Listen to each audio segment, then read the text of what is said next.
Hoy vamos a tratar los versículos 8 y 9. Bueno, una parte de los versículos 8 y 9. Pero tenemos que recordar lo que nos decía el versículo 7. Es importante mirar las escrituras, es importante leer la Biblia y intentar profundizar, atravesar, trascender esa cubierta, atravesar el escaparate de la Biblia y penetrar en las escrituras. Fijaos, recordaos el versículo 7 cuando dice: dichoso el que guarda las palabras de la profecía de este libro. Solamente quiero recordar acerca de esa expresión, dichoso el que guarda. Vosotros fijaos una vez más cómo nos inducen, cuando traducen, los traductores nos inducen a leer según lo que ellos quieren que nosotros leamos. ¿Qué es lo que debemos hacer nosotros? No fiarnos. Debemos de leer lo que el Señor quiere que leamos. Y lo que el Señor quiere que leamos no es dichoso o bienaventurado el que guarda las palabras, sino el que las custodia. Porque esa es la traducción adecuada, el que las custodia. Y no es lo mismo guardar que custodiarlas. Guardar tiene mucha menos fuerza. Guardar se emplea de manera ambigua para que nosotros digamos: aquí lo que nos está diciendo el Señor es que cumplamos las palabras que dice.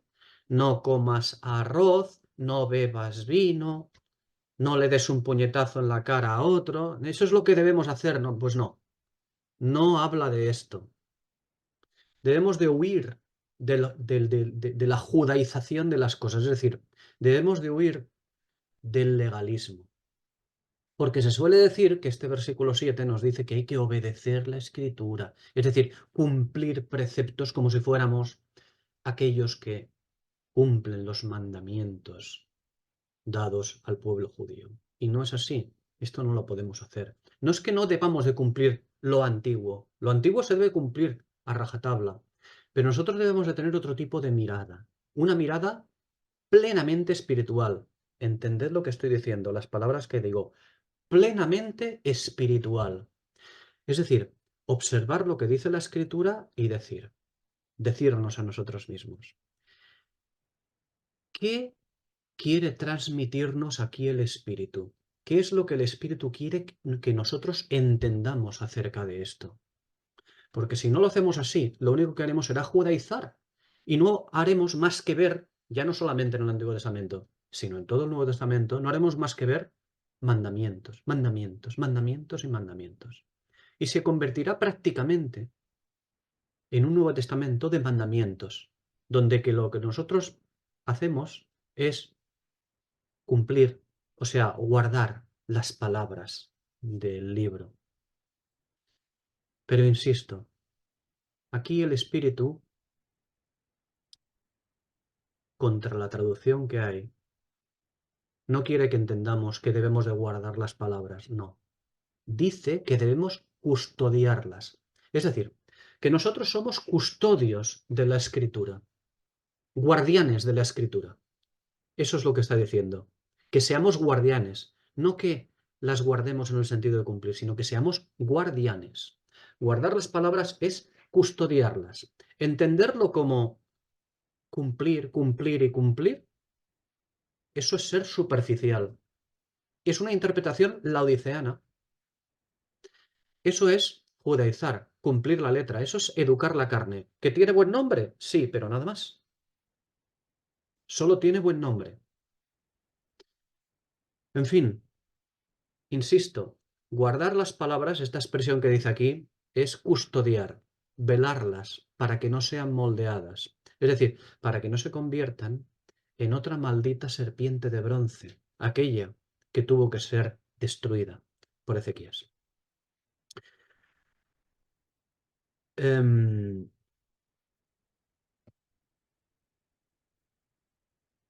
Vamos a ir directamente al versículo 8. Dice, versículos 8 y 9. Yo, Juan, soy el que oyó y vio estas cosas. Y después que las oí y las vi, me postré para adorar ante los pies del ángel que me mostraba estas cosas. Pero él me dijo, mira, no lo hagas, porque yo soy consiervo tuyo, de tus hermanos los profetas y de los que guardan las palabras de este libro. Adora a Dios. Bien, dos cuestiones importantes. Eh, tenemos que volver a insistir en el tema de las traducciones. Digo que debemos de insistir en el tema de las traducciones, desgraciadamente, porque no debería de ser nuestro trabajo. Nosotros deberíamos de leer conforme a una traducción adecuada, más o menos adecuada, e interpretar. Pero no, tenemos que perder el tiempo, desgraciadamente, perder el tiempo en ver estos problemas. Vamos a ver. Dos cuestiones en el versículo 9, por cierto.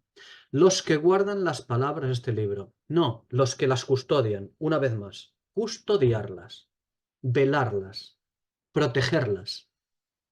¿De acuerdo? Y algo muy importante también, otra cuestión que tiene que ver con la traducción. La traducción del versículo 9, aquí donde dice, mira, no lo hagas, no solamente es que esté mal traducido, no solo es que está mal traducido, es un añadido. Se ha añadido.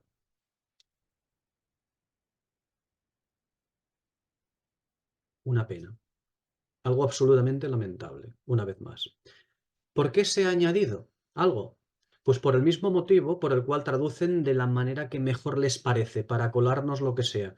Nos hacen añadidos porque como somos tontos nosotros, así nos hacen que nuestra visión o nuestra interpretación de esta parte de la escritura sea conforme nos guía el traductor. Bueno, pues no está bien. El original del versículo 9, aquí donde dice mira, no lo hagas, no dice no lo hagas. La expresión lo hagas es un añadido, como he dicho antes. Y dicen que lo hacen para que entendamos bien el texto, para que entendamos lo que a ellos les da la gana, para que entendamos las doctrinas preconcebidas desde hace mucho tiempo. Es decir, las que nos estamos tragando constantemente, desgraciadamente. Pues nada, de ninguna manera. El ángel le dice mira, no. No dice, mira, no lo hagas. ¿Por qué? Porque el traductor quiere que nosotros centremos nuestra atención en el hecho de que Juan se postra ante el ángel. Y quiere que entendamos, el traductor quiere que nosotros entendamos que el ángel le dice, no, no te postres, no lo hagas, está mal adorar a un ángel. Quiere que entendamos cosas carnales. Eso es un grave error, una vez más. Yo sé que os parecerá muchas veces que me pongo muy duro con esto. Pues os digo una cosa, me pongo no suficientemente duro como me debería de poner, porque es mucho más que lamentable. En realidad es vomitivo. Estoy utilizando expresiones eh, del Señor más bien, porque hay cosas que son vomitivas, como la Odisea, que es vomitiva, es decir, nuestra iglesia, vomitiva, pues esto. Esto es vomitivo. No se puede añadir cosas porque sí, para aclarar el texto, para aclarar lo que quieren que entendamos. No puede ser. No es no lo hagas. El ángel lo que dice es mira, no. ¿Recordáis lo que significa mira, orajo y dou? No significa mira, ve, ve. No, no es ve.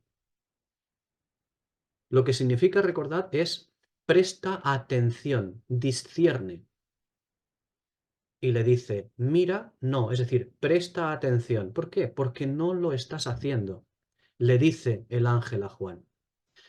Presta suma atención, discierne, porque no lo estás haciendo. Eso es lo que significa mira, no. Cuando lleguemos al versículo 12, se volverán a incluir, desgraciadamente en la traducción, más añadidos incorrectos, que incluso restarán fuerza a la expresión mira, porque de eso se trata, de restarle fuerza, y que sea como un, hey, mira, pst, hey, mira, que te digo una cosa. No, no, no. No es hey, hey, no, no es hey. he insistido mucho en esto, es presta suma atención, discierne lo que viene a continuación. Y le dice, discierne, no, no a la acción que has realizado. Te has confundido una vez más. Esto ya ocurrió anteriormente, lo vimos, ¿eh?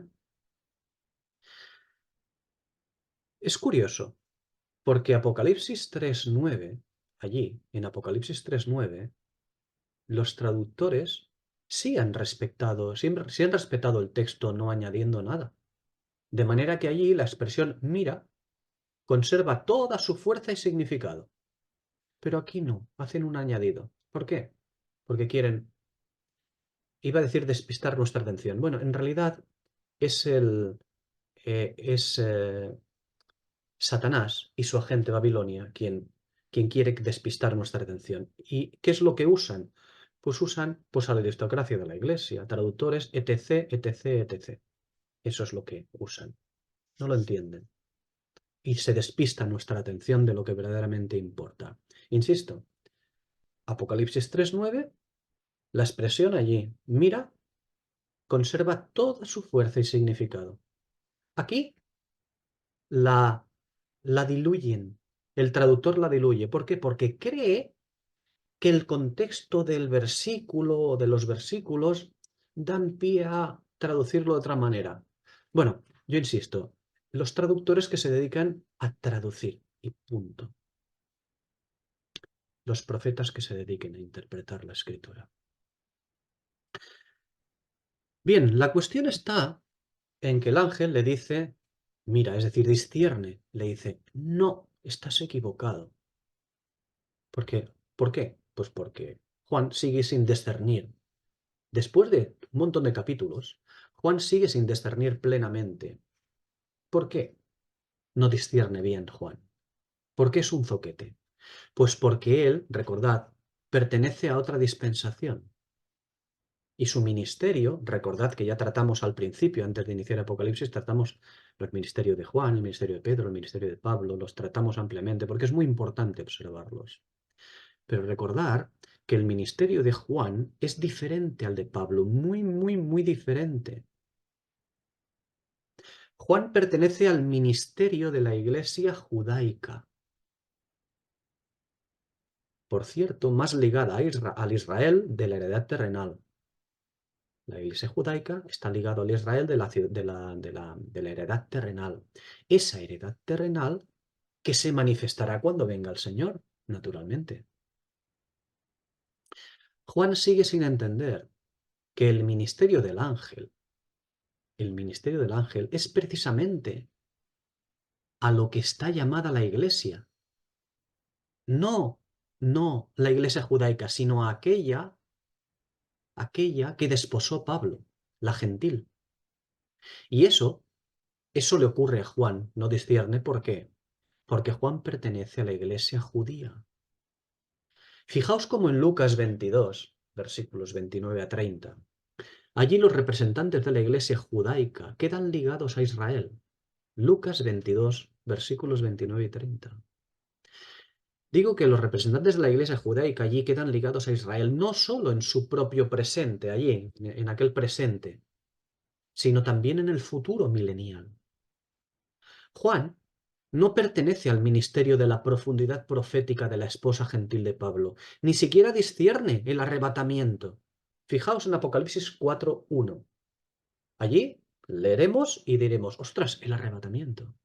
Sí, Juan, en visión, lo observa. Una voz de trompeta y al instante estuvo en el Espíritu. Pero él no lo discierne, no se entera de lo que es incapaz de entender el arrebatamiento. ¿Por qué? Porque su dispensación judía pertenece a una que espera directamente la venida en gloria. La de Hechos 3, ¿recordáis el discurso de Pedro? Hechos 3. Arrepentíos para que vengan de parte del Señor tiempos de refrigerio, que Dios envíe a su Hijo nuevamente y vengan de parte del Señor tiempos de refrigerio. Está hablando allí en Hechos 3, está hablando de la venida en gloria, ¿Por qué? Porque esa es la que esperaba la iglesia judaica, la que debía de esperar precisamente. Esa es la que espera Israel y la que esperará Israel una vez se inicie la tribulación. La venida en gloria. Y el arrebatamiento es otra cosa. El arrebatamiento es privativo de Pablo, de la doctrina de Pablo. Es privativo de la iglesia gentil. Yo sé que hay personas que no entienden de la diferencia entre la judía y la gentil. Bueno, no me extraña. Hay tantas cosas que desgraciadamente no se entienden, pero la verdad, esto debería ser algo básico, de primero de creyente. Es básico, sinceramente. Decía esto, ¿no? Que el problema que ni siquiera Juan discierne el arrebatamiento, él no puede discernirlo porque a él no les es dado esto. No es para él, no es para su ministerio ni su dispensación. Su dispensación judía pertenece a la esperanza de venida en gloria de Cristo, del Mesías. Él no entiende otra venida, no puede entender un arrebatamiento. Juan nos ofrece la visión, la misma visión que los antiguos profetas nos la ofrecieron, como la ofreció Daniel también, sin entenderla bien. ¿Por qué? Porque no es para su pueblo, es para otro tipo de pueblo, una gentil y celestial. Por lo tanto, aquí en Apocalipsis 22, 8 y 9, desgraciadamente se vuelve a repetir la escena que vimos en Apocalipsis 19, 10. Juan no es capaz de discernir las palabras del ángel y adora lo que no sabe. No se trata de que adore a alguien diferente a Dios y eso es pecado. No, no, no es que esté haciendo algo malo en sí. Lo que está haciendo es algo que ni entiende siquiera. No lo entiende, no lo puede entender. Y por lo tanto, adora lo que no sabe. Juan entiende que la revelación del ángel pertenece a una esfera muy elevada. Eso sí lo percibe. No lo discierne hasta qué punto, pero lo percibe, que lo que el ángel está revelando pertenece a una esfera muy, muy elevada. Es la misma esencia o conocimiento divino, por lo tanto lo percibe, pero no entiende hasta dónde. Y no entiende porque está limitado por su propia dispensación judaica. Sí, iglesia, pero judaica. Que existe una llamada, eso es lo que no entiende. No entiende que existe una llamada en el ministerio de Pablo a poseer todo el conocimiento de Cristo, el espíritu de la profecía. Pero claro, el ministerio de Pablo es ¿a quién es? A la gentil, o llamémosla gentil o universal, ¿vale? Esto ya lo tratamos ampliamente en la introducción del libro, la introducción al Apocalipsis, ya lo tratamos ampliamente. Por lo tanto, baste recordar de aquello que el tipo de ministerio de Juan es exactamente el mismo que el de Daniel. Es el trono del mundo, es el imperio. Aquel que se le dio a Nabucodonosor, aquel es el que tomará Cristo. Pero Juan recibe otras profecías que, aunque no puede discernir, ya lo vimos en Apocalipsis 17, versículos 6 y 7, que él recibe unas visiones que él no puede discernir. Pablo sí las discierne, sí las discerniría. Y si Pablo las discierne, significa que nosotros debemos de ser capaces de discernirlas. Pero Juan no, porque no es su ministerio. Como digo, Juan recibe unas profecías que, aunque no puede discernir, llevan el sello de la profundidad del ministerio de Pablo. ¿Y cuál es ese ministerio de Pablo? La esposa. La esposa. Juan puede entender aquello que pertenece ¿a qué? ¿A Babilonia o a su Jerusalén? ¿A la Babilonia de su tiempo o a su Jerusalén? ¿A la inmundicia de su tiempo o a su Jerusalén santa? ¿Vale? Pero no puede entender nada acerca de una iglesia asimilada a Babilonia o a su contrapartida, como una Jerusalén celestial. Es decir, Juan puede entender, puede comprender, puede asimilar acerca de un candelero judío inmundo o santo. Eso lo puede entender acerca del candelero judío inmundo, lleno de inmundicia o santo, purificado. Pero no puede entender acerca de un candelero gentil inmundo o un candelero gentil celestial. Eso no lo puede entender. No pertenece a su rango de acción, a su ministerio. En fin, la constante llamada del Espíritu, la llamada del Espíritu en este libro a discernimiento, que nos hace una constante llamada a discernimiento, muy importante, debe tener su respuesta fiel en nosotros. Nosotros somos quien debe dar esa respuesta fiel. No debemos de tomarlo de manera indolente ni restarle un ápice de importancia, pues de ello depende que el testimonio entregado en manos de la Iglesia llegue a ser conforme a lo que Dios quiere de él. ¿Y qué es lo que Dios quiere de nuestro testimonio? Ojo, cuando digo nuestro testimonio, nos estamos refiriendo a nuestro custodiar las Escrituras, comprender la mente de Cristo, ser capaces de conocer todo el misterio de Dios Padre y de su Jesucristo, en el cual están escondidos todos los tesoros de la sabiduría.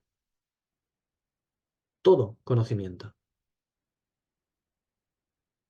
Insisto, de ello depende que lo que nos ha sido entregado en nuestras manos llegue a ser conforme a lo que Dios quiere de eso que nos ha entregado. Que sea exacto al espíritu de la profecía, que la Iglesia, aunque sabemos que ya no va a ser así, pero lo que su responsabilidad era llegar a ser una perfecta vocera de Dios.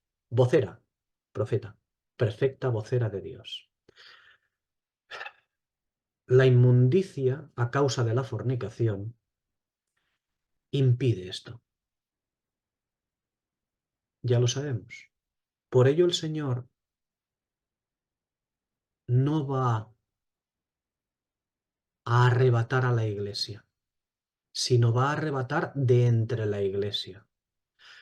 Por ello el Señor se escogerá un remanente de entre ella, de entre la iglesia, en el arrebatamiento. ¿Haciendo qué? Desechando el resto.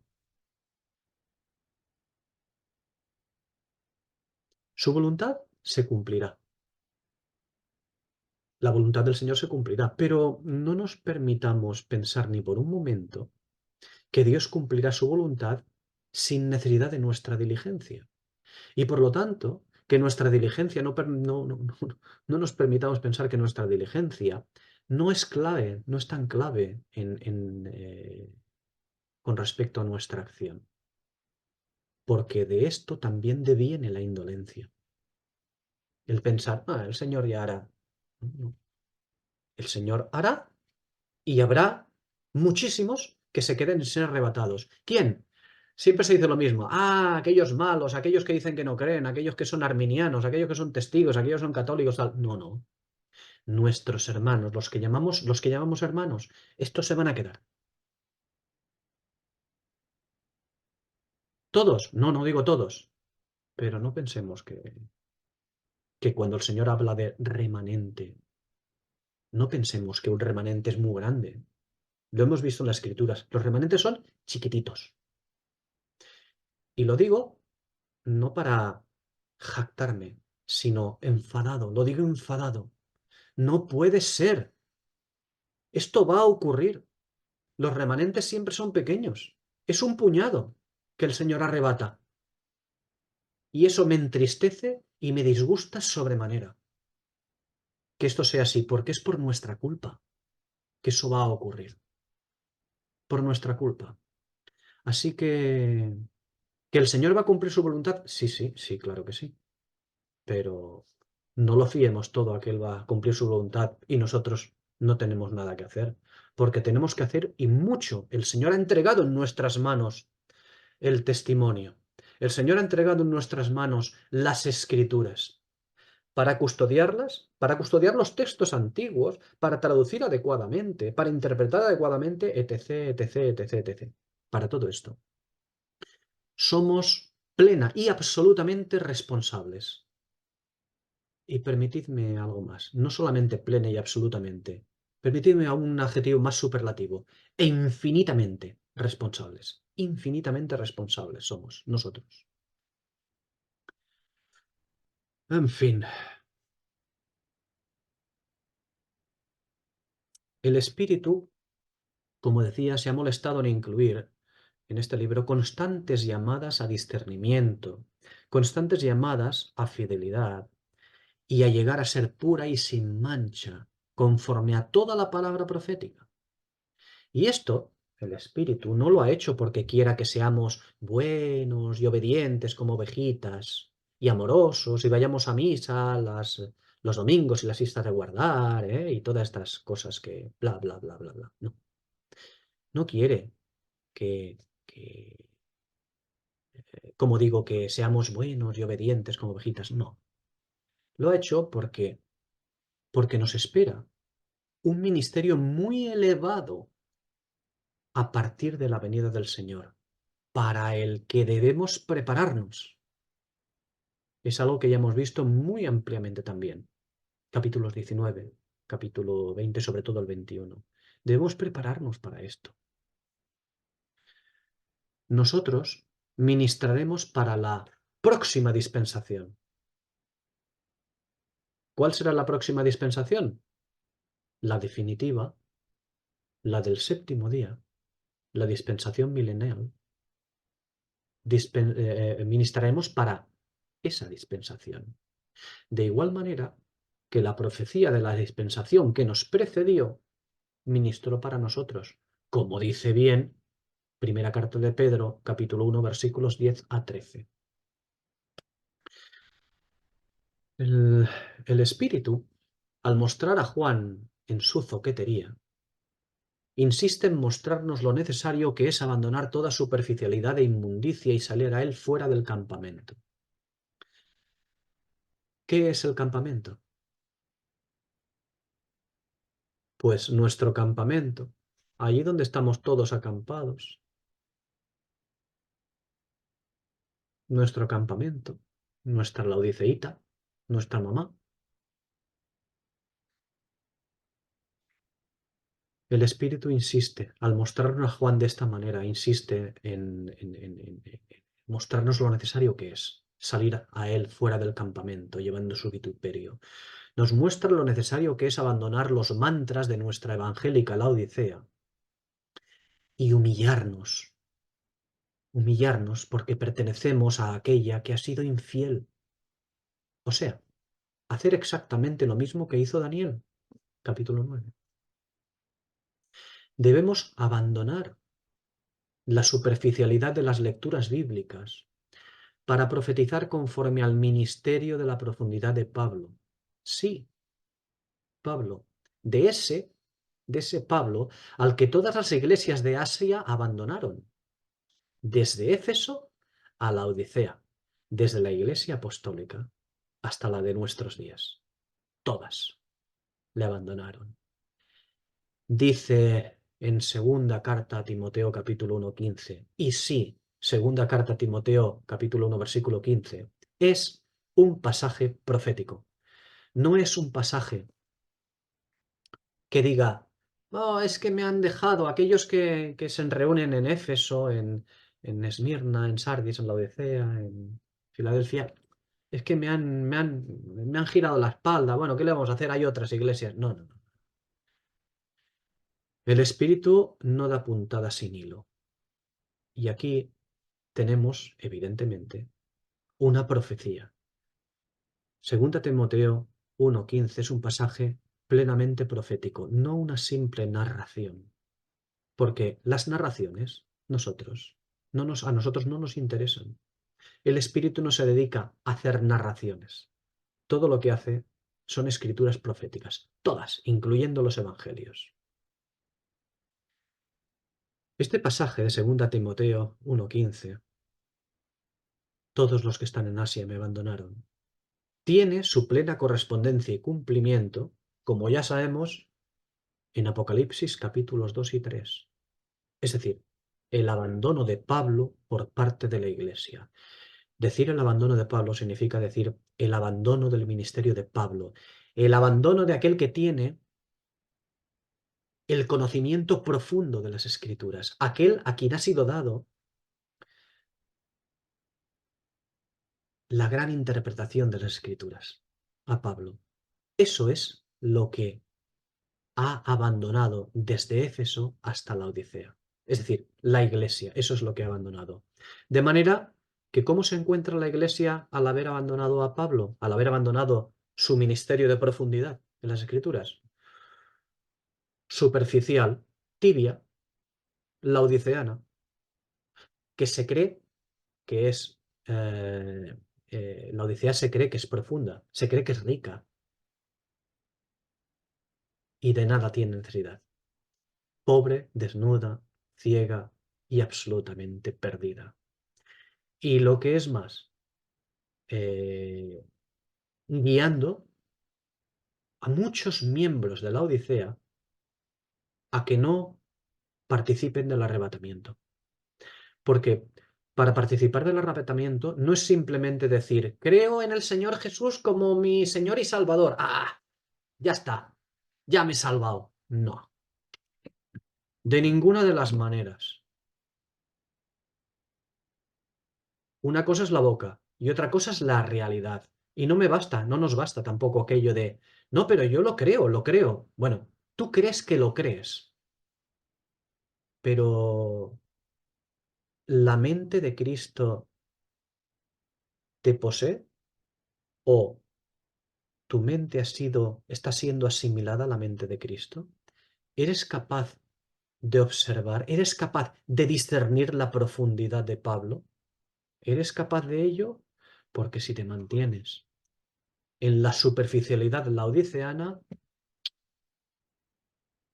¿puedes estar salvado? Claro, claro que sí, como el ladrón de la cruz, así como por fuego. ¿Y qué esperaremos si somos salvados así como por fuego? ¿Que el Señor nos dé un ministerio de enseñanza, de tal? Bastante será que nos permita sujetar el atril o quitar el polvo de algo, ¿no? Bastante será eso. Es muy triste, porque en el fondo todo esto es menosprecio hacia las Escrituras, aunque no lo sepamos, aunque no nos demos cuenta, pero lo es. No es menosprecio de la Biblia no, de ese escaparate, pero no penetramos, y por lo tanto es menosprecio de las Escrituras, de lo que hay en el fondo. Bien, estos versículos insisten, estos versículos que estamos tratando ahora, Apocalipsis 22, versículos 8 y 9, insisten en el discernimiento porque no hay nada más importante que el conocimiento divino. Nada hay más importante que el conocimiento divino. Lucas capítulo 10, versículos 39 a 42. Nada hay más importante que el conocimiento divino. Nosotros decimos, el amor, el otro, ay, que siento por el Señor, que tal cual. Juan 3:16, porque de tal manera amó Dios al mundo. Nada hay más importante que el conocimiento divino. Lucas 10, versículos 39 a 42. Ya que el conocimiento divino, es el que vemos en los fundamentos de la esposa, en los cimientos de la Nueva Jerusalén, las piedras preciosas. Ahí está, el conocimiento divino, la sabiduría. E insiste una y otra vez en que el testimonio, el Espíritu insiste una y otra vez en que el testimonio sea conforme al ministerio profético.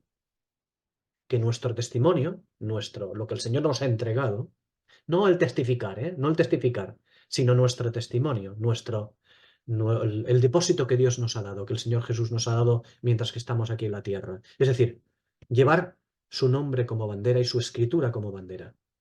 Esto que nos ha dado debe ser conforme al ministerio profético. Debe ser puro y perfecto. Y sin esto, nos veremos abocados a la inmundicia. Nos vemos abocados a la inmundicia. Aquí es donde nadamos, la Odisea. Y, ojo, nos vemos abocados a esto no porque queramos ser inmundos. No, no, Tiki, claro que no. No es porque queramos ser inmundos, sino porque no tendremos alternativa. Si no conocemos bien los misterios del Señor, si no comemos el maná escondido, ¿qué puede salir de nuestra boca? ¿Palabras bonitas? Sí. ¿Palabras bíblicas? Sí. ¿Escriturales? No. Bíblicas sí, escriturales no. Interpretaciones conforme a superficialidad. Y la superficialidad es la odiceana. Ya digo, ocurrirá, no es que queramos ser inmundos, sino que no tendremos alternativa y lo seremos. Estos versículos 8 y 9 de Apocalipsis 22 nos demuestran que ni siquiera Juan se escapa de ello, ni Pedro. Si somos capaces de discernir las escrituras, y ojo, no es tan importante que el discernimiento sea en grado mayor o en grado menor. No, no se trata de esto. Se trata de discernir. No importa que sea en mayor grado o menor grado. Se trata de discernir. Si somos capaces de discernir las escrituras, es decir, si conforme a Daniel 9 nos humillamos e indagamos diligentemente las escrituras, no necesitaremos depender de maestros de griego o hebreo. No necesitaremos depender ni de eruditos ni de diccionarios, sino que seremos capaces de observar la escritura y distinguiremos el agua de encima de la expansión al agua de debajo de la expansión. Seremos capaces de ello. Alguien dirá, hombre, pero para esto necesitamos el don. Y yo contesto, verás, tú déjate de pensar, no pienses lo que no debes. Tú ocúpate de la palabra profética y deja a Dios que se ocupe de dar o quitar, o de volver a dar como Job. No te preocupes tanto, ay, que Dios me da el don, le da el don. Déjate los dones no tienen que ver contigo, tienen que ver con Dios. Dios otorga o no otorga, pero para que los dones se manifiesten, tú tienes que estar versado en las escrituras, muy, muy versado en las escrituras, no en la Biblia, más allá, en las escrituras. Así que no nos preocupemos tanto de...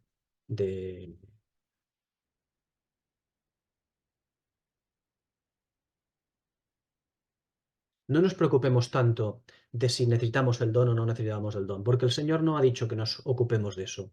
Ha dicho que nos ocupemos de las escrituras. Y si, mientras que nos estamos ocupando de las escrituras, si excepcionalmente acaso llegas a conocer a alguien que posea el don, entonces, solo entonces, no pierdas la oportunidad que Dios te ofrece. Si conoces a alguien que lo tiene, no pierdas la oportunidad que Dios te ofrece. Pégate a él como una lapa. Pero no te preocupes. No te preocupes de que necesitas el don o que no lo necesitas. Ocúpate de las escrituras. Dar dones y quitar dones son cosas del Señor. Tú ocúpate de las escrituras y el Señor otorgará. Siempre es así. En fin, continuamos. Le dice, le dice el ángel a Juan, yo soy consiervo tuyo. Permitidme recordar ahora, una vez más, qué representan los ángeles, cuál es su ministerio. Porque nosotros decimos, oh, los ángeles son mensajeros y, bueno, pues Dios les dice que nos digan algo y nos dicen algo. Dios les dice que hagan algo y hacen algo. Y nosotros, como somos más cortitos que las mangas de un chaleco, pues pensamos en plan carnal, superficial. Recordemos, ¿qué representan los ángeles? ¿Cuál es su ministerio? Ellos son el espíritu de la profecía. Ellos representan al ministerio profético. Ellos son los representantes de la acción. Esta vez, para ver cuál es el ministerio que representan los ángeles, ya lo hemos observado en otras ocasiones, esta vez lo vamos a ver a partir de una escritura, a partir de 1 Corintios capítulo 13, versículo 1. ¿Recordáis allí que dice: si yo hablara lenguas humanas y angélicas? Por cierto, un pasaje de cabecera para todos aquellos que les encanta decir que existen lenguas de los hombres, pero también existen lenguas de los ángeles. Es decir, múltiples lenguas raras y extrañas, tal. No, no existen las lenguas de los ángeles. Mal traducido una vez más. Problemas de malas traducciones siempre. Mal traducido, fijaros, lenguas humanas y angélicas. ¿Entendéis a nivel gramatical cómo es esto? El original no emplea adjetivos, sino sustantivos. No es humanas y angélicas. No, no. Una vez más, una porquería de traducción que nos condiciona y nos dirige. Es como una férula que nos dirige en vez de nosotros tener el texto y que el Señor nos hable a partir del texto. Y no pasa nada si nos equivocamos, pero al menos tener el texto adecuado. Pero no, una férula nos dirige. Si yo hablara lenguas humanas y angélicas, muy mala traducción, bueno, horrorosa, no es un adjetivo, son sustantivos. La traducción sería: si yo hablase las lenguas de los hombres y de los ángeles. ¿Qué diferencia de traducción? Alguien dirá, bueno, es lo mismo. No, no, no es lo mismo. No es lo mismo. No es modo de decir lenguas angélicas. ¿Por qué? Porque la fuerza se pone en las lenguas como si fuera algo diferente. No. Si yo hablase las lenguas de los hombres y de los ángeles, por eso insisto, las licencias que se toman los traductores con la, bueno, con con el deseo de aclararnos el significado, esas licencias pueden servir para una novela o un manual, ¿vale? Para alguien que escribe una novela, un manual, y entonces viene alguien y lo traduce, pues las licencias que uno se permita para hacer esto, a la hora de traducir una novela, un manual de alguna cosa, un ensayo de algo, a mí me parece bien, que hagan lo que quieran. Pero hermanos, lo digo en serio, hermanos, esto es la escritura. Esto no es una novela. Esto no es un texto. No es poesía del siglo pasado o de hace 20 siglos. No. Esto es la escritura. No podemos permitirnos estas licencias. Los aristócratas no se pueden permitir estas licencias. ¿Qué nos hemos creído? ¿Eh? ¿Que nuestro conocimiento de griego nos capacita para ser intérpretes del espíritu?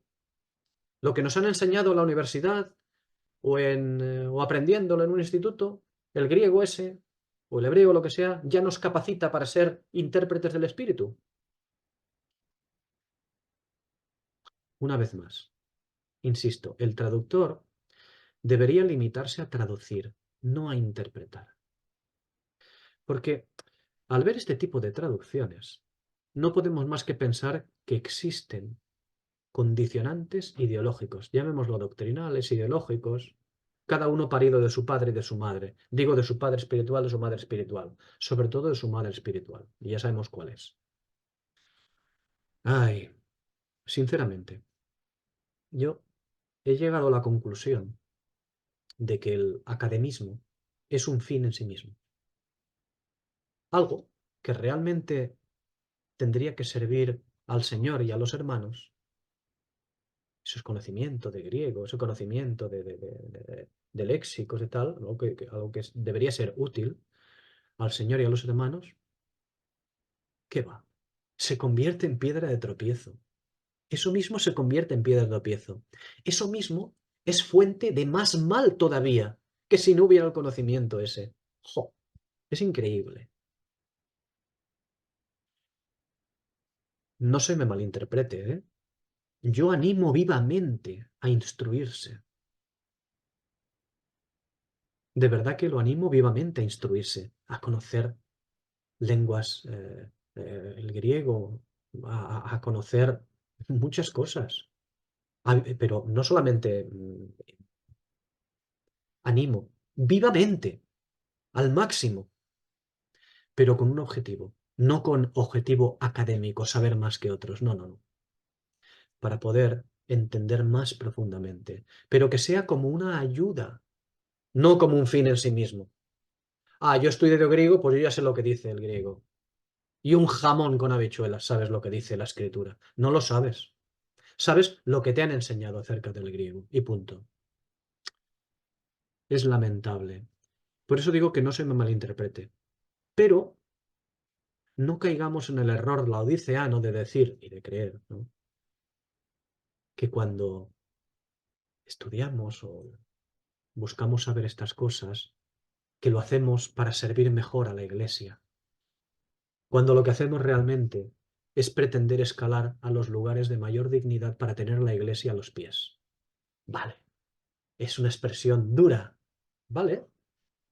Pues mira, sabéis que, como hemos dicho en otras ocasiones, Apolión es más duro y va a ser mucho más duro. Abadón lo será con los hebreos. Apolión lo será con los gentiles, con nosotros.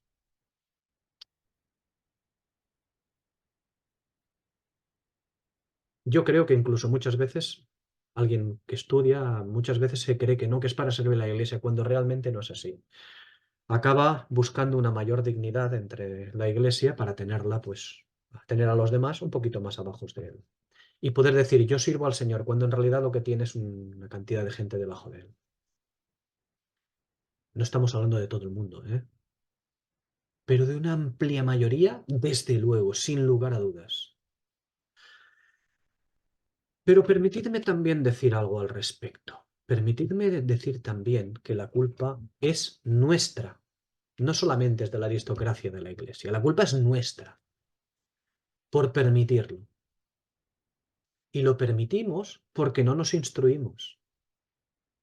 Fijaos cómo empezaba en la traducción esta de si yo hablara lenguas humanas y angélicas. Fijaos que la traducción es interesada porque lenguas humanas y angélicas, esta expresión indica más de una lengua para ambos adjetivos. Fijaos, lenguas humanas y angélicas, eso indica más de una lengua con los adjetivos, para ambas. Mientras que si traducimos adecuadamente y decimos las lenguas de los hombres y de los ángeles, ya no tiene por qué indicar lo que hay más de una lengua en los ángeles. Sobre todo para el segundo sustantivo, los ángeles. No digo que no lo haga, ¿eh? No digo que no lo haga, que no lo pueda hacer. Digo que no tiene por qué. No es lo mismo una traducción que otra. Por lo tanto, el traductor lo que hace es forzar las palabras. Y como ya sabéis, de una traducción forzada se ha hecho doctrina. Siempre es así. Pero centrémonos ahora en el texto bien traducido. Si yo hablara las lenguas de los hombres y los ángeles. Así que, ¿cuál es la lengua de los ángeles? ¿Qué lenguaje hablan? Esto es importante. ¿Qué lenguaje hablan los ángeles? ¿Cuál es la lengua de los ángeles? Parece ser que en un momento dado, alguien o muchos en la iglesia se decidieron, porque sí, que los ángeles hablan lenguas raras, jergas, cosas extrañas. Y por cierto, esas decisiones fueron siempre gracias a las malas interpretaciones. ¡Ey! Con el mecenazgo y el nihil obstat de Babilonia. Claro, naturalmente que sí. Interpretaciones forzadas e interesadas de 1 Corintios 13:1, de 1 Corintios 14:2 y 1 Corintios 14:13, y también interpretaciones forzadas e interesadas de Hechos capítulo 2 versículos 3 y 4. Interpretaciones forzadas e interesadas de estos pasajes que acabo de citar pero que, a su vez, deciden ignorar esas interpretaciones, deciden ignorar primero los Corintios 14:10 y Hechos 2, Hechos 2:6. Digo que deciden ignorar interesadamente también esos versículos. Pero existe otra ignorancia, la ignorancia no malintencionada, ¿eh? Aquella ignorancia que por su superficialidad se le cuelan todo tipo de bichos y suciedad. La ignorancia que cuela al relativismo. La que dice que hay diferentes interpretaciones y hay que respetarlas todas en amor y unidad. El amor, la unidad, la unidad. El respeto. Esa también es mala. No insistiré mucho en ello, porque ya hemos hablado de ello anteriormente. Apocalipsis 22:11, cuando lleguemos. Para quien quiera creer en un espíritu de lenguas raras, oráculos varios y polvo de hadas, pues que haga lo que bien le parezca.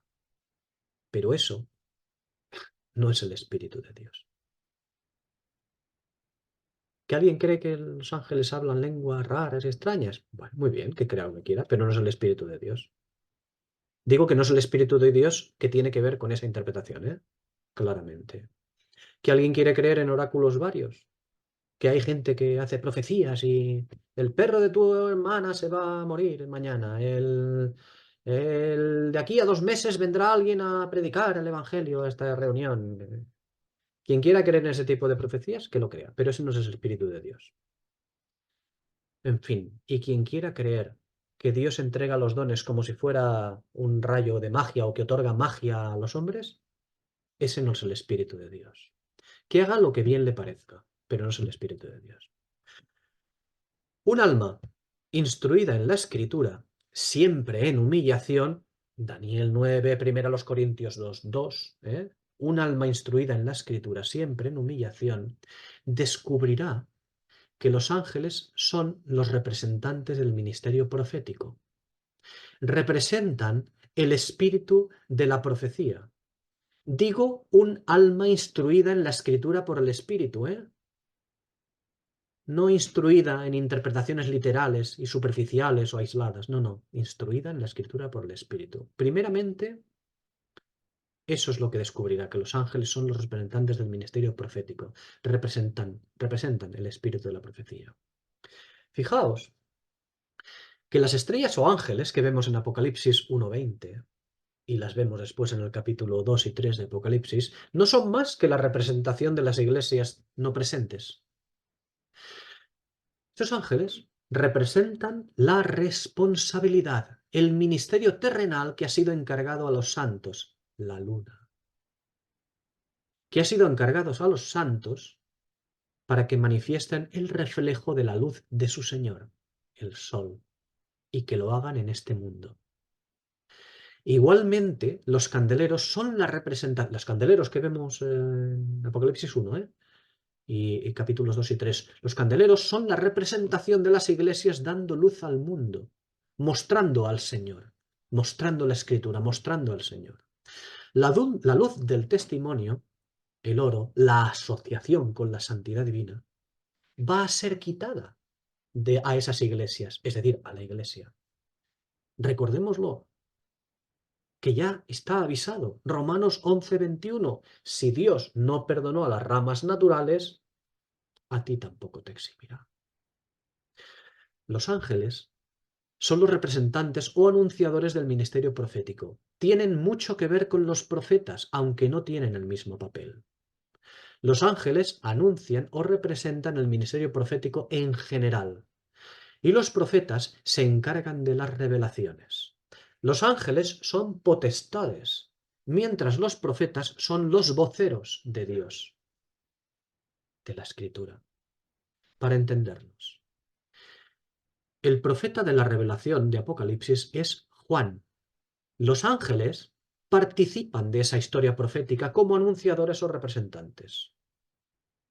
El ministerio profético de los ángeles es lo que debería implementarse.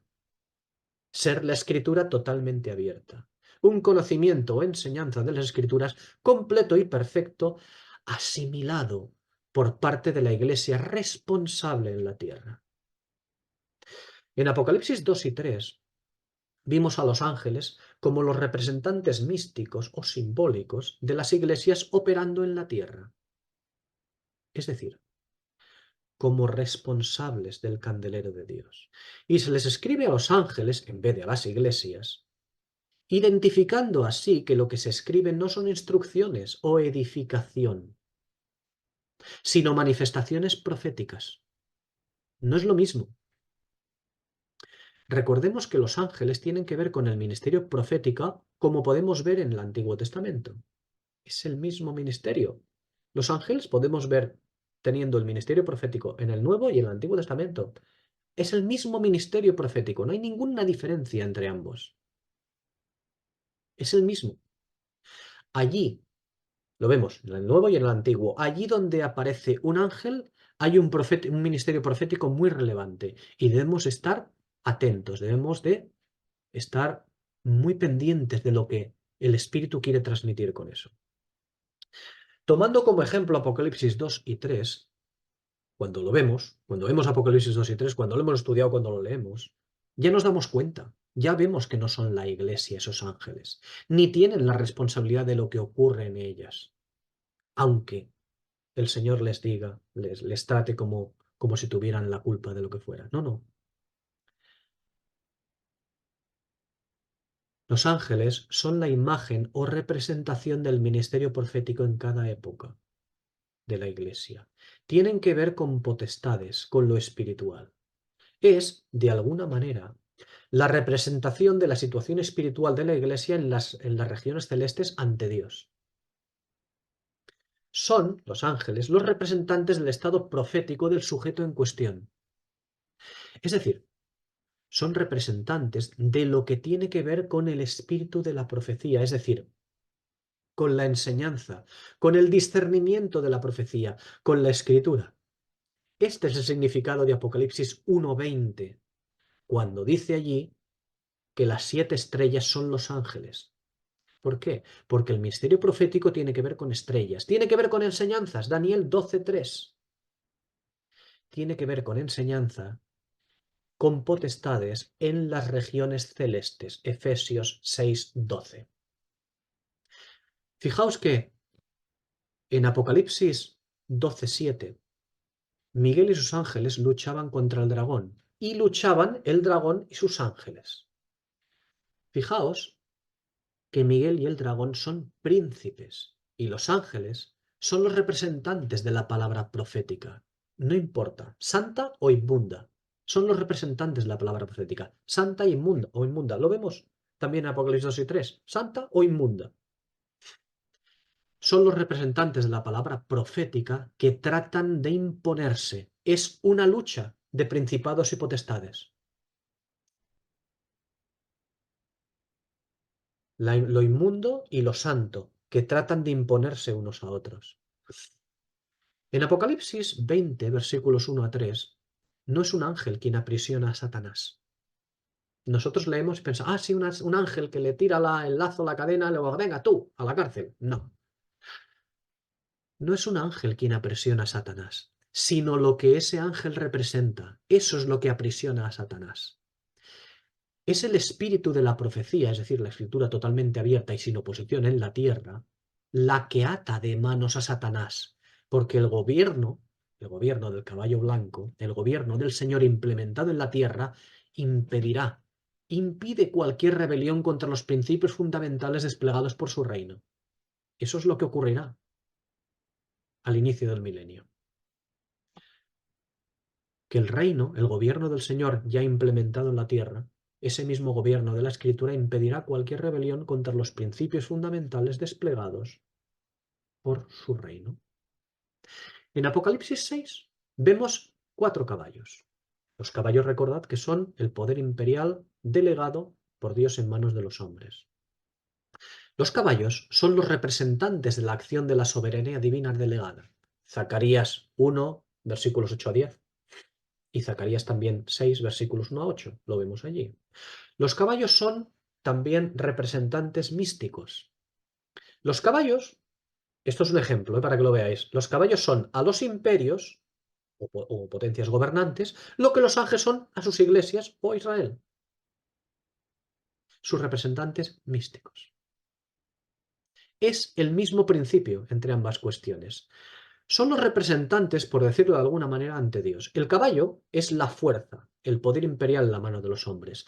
Los ángeles, al igual que los caballos, no son actores, sino representantes de las acciones. No son la acción misma, no efectúan la acción misma, sino que la representan simbólicamente. Es la representación espiritual. Recordad que, por ejemplo, Apocalipsis 18:2, ¿no? Un ángel que dice, cayó, cayó Babilonia la grande, ¿no? Recordad que no habrá un ángel que diga, cayó, cayó. Nadie dirá, cayó, cayó. No veremos a ningún ángel diciendo, cayó, cayó. No. Y que la tierra tampoco recibirá un fogonazo de luz, como vemos en Apocalipsis también 18, en el versículo anterior, versículo 1. No recibirá un fogonazo de luz la tierra. Y recordad también que tampoco habrá ángeles tirando líquido de unas copas, como vemos en el capítulo 16. El ángel derramó la primera copa y tal. No, no, no veremos ángeles derramando copas. Son representantes de la acción. Son representantes proféticos. Nos enseñan algo. Yo sé que estáis escuchando todo esto y diréis, ostras, es verdad. Es verdad, si además está claro. Sí, pero yo sé que da igual lo que se diga. Siempre se va a leer, mira, un ángel hizo esto, y siempre pensaremos carnalmente que el ángel tirará una copa. O habrá un fogonazo de luz y tal. ¿Por qué? Porque pensamos en carnal en vez de discernir, en vez de leer lo que dicen esas palabras bíblicas y atravesar esa Biblia para ver la escritura, para ver lo que está en el fondo, dentro de la mente de Cristo. Bien, pues todo esto también es de absoluta y estricta aplicación, esto que decimos de la representación profética de los ángeles, también es de absoluta y estricta aplicación a la medida de ángel de esa que se habla en Apocalipsis 21:17. Dicen, la cual es medida de ángel, donde la medida de hombre es igual a la del ángel por un motivo. Ya hablamos acerca de esto, pero la interpretación que hacemos nosotros de ese versículo 17 del capítulo 21 es, ay, la medida de hombre es igual a la medida del ángel. Claro, porque los hombres y los ángeles, como son iguales, pues entonces medimos más o menos lo mismo. Somos muy tontos, de verdad. Somos muy tontos espiritualmente hablando. No, no entendemos lo que quiere el espíritu decir. La medida de hombre es igual a la de ángel allí, porque la medida del hombre de esa ciudad, cuando llegamos a Apocalipsis 21, ha llegado ya a ser conforme al espíritu de la profecía, es decir, perfecta y absolutamente escritural, conforme al ministerio, al espíritu de la profecía, conforme al ministerio de los ángeles. Y esto tiene que ver con Apocalipsis 19:10. Por cierto, una vez más, un versículo menospreciado, bueno, o desatendido, pero que en el fondo es la misma cosa. Porque decir que no se le atiende mucho, porque como no se entiende, no se le presta mucha atención, es lo mismo que decir que se le menosprecia, ¿no? Y es menospreciado, desatendido, pues por no ser discernido, porque no se discierne. Pero Apocalipsis 19:10, como he insistido en estudios anteriores, es uno de los versículos más importantes de toda la Escritura. Ese versículo resume y explica la catástrofe del candelero. Y la catástrofe del candelero es, y sigue siendo, no haber sido uno con la Escritura.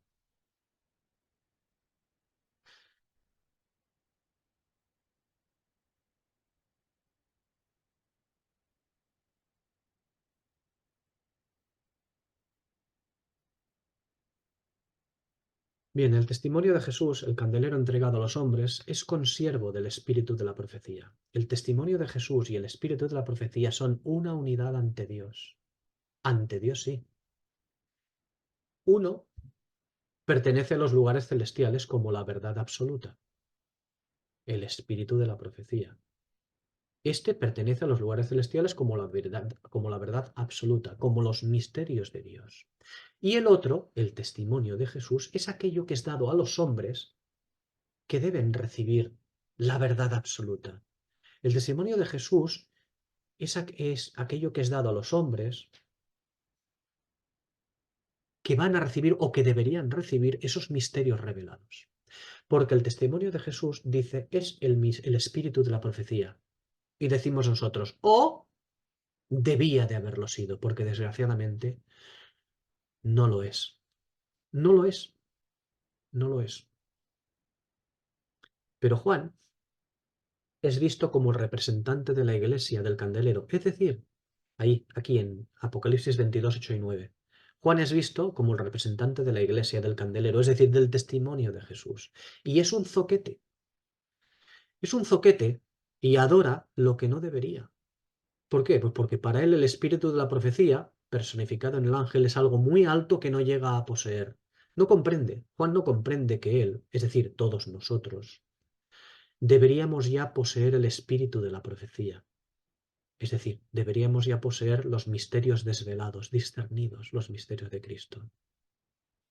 Deberíamos ser uno con el espíritu de la profecía. Deberíamos ser consiervos con el espíritu de la profecía. Uno solo. ¿Qué es lo que dice la Odisea? Pues la Odisea dice, ser uno con el espíritu de la profecía, eso es tener pretensiones que no nos corresponden, ¿eh? Eso es querer acceder a lugares que nos están vetados. Esto es algo demasiado alto para el creyente mientras está en la tierra. Ya conoceremos cuando estemos con el Señor. Eso es lo que nos dice la Odisea. Pero el Espíritu contesta a la Odisea de otra manera. El Espíritu dice a la Odisea cuando dice estas cosas, le dice, mentirosa, ramera. El testimonio de Jesús es el espíritu de la profecía. Tú has hecho inmundamente que tus hijos no lleguen a comprender esto. Apocalipsis 2:20. Tú eres la culpable de que tus hijos no hayan llegado a comprender esto. ¿Por qué? Porque has profanado la escritura desde los tiempos apostólicos. Apocalipsis 2:4. Has profanado la escritura desde los tiempos apostólicos.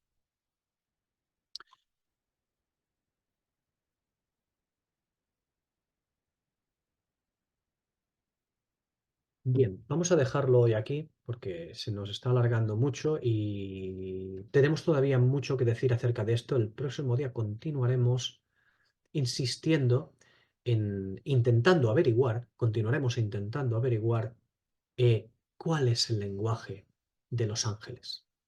El próximo día lo veremos pronto. Recordemos todo lo que hemos visto hoy y el próximo día seremos capaces de ver cuál es la lengua de los ángeles. ¿De acuerdo? Pues lo dejamos aquí y continuamos el próximo día si Dios quiere.